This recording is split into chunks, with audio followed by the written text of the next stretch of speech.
Il-kellima tal-Oppożizzjoni għas-Servizzi Finanzjarji Kristi De Bono ma tatx l-informazzjoni li talaba l-Bank of Valletta dwar allegazzjonijiet ta' irregolaritajiet f'self. Minkejja dan hija xorta baqgħet tinsisti li l-files mhux qed jinfetħu u l-investigazzjoni interna tal-bank kienet fi kliema bajjiż mill-bidu sal-aħħar.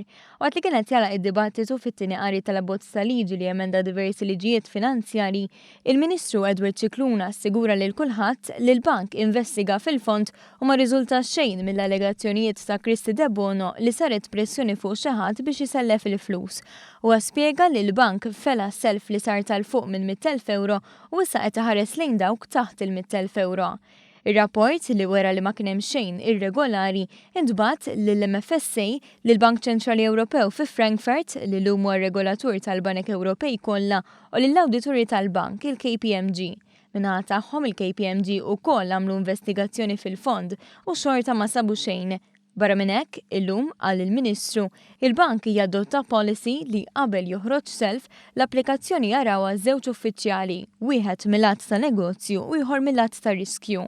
Il-Ministru Cicluna qal li ma jistax ikun li min qed jaspira li għadha jkun fil-Gvern ikompli jħammeġ isem Malta u jagħmel id-deni lill-pajjiż.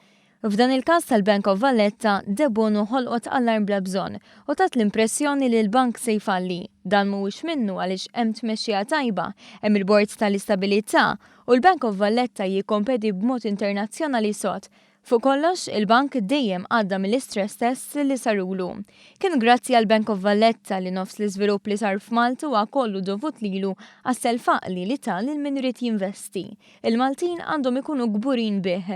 Il-Ministru tkellem bl-istess ton dwar l-inċertezza u l-konfużjoni li qed toħloq l-Oppożizzjoni fil-każ tal-Panama Papers u qal li tat l-impressjoni li l-pajjiż se jfalli meta taf li l-investitur Malti għandu moħħu mistrieħ.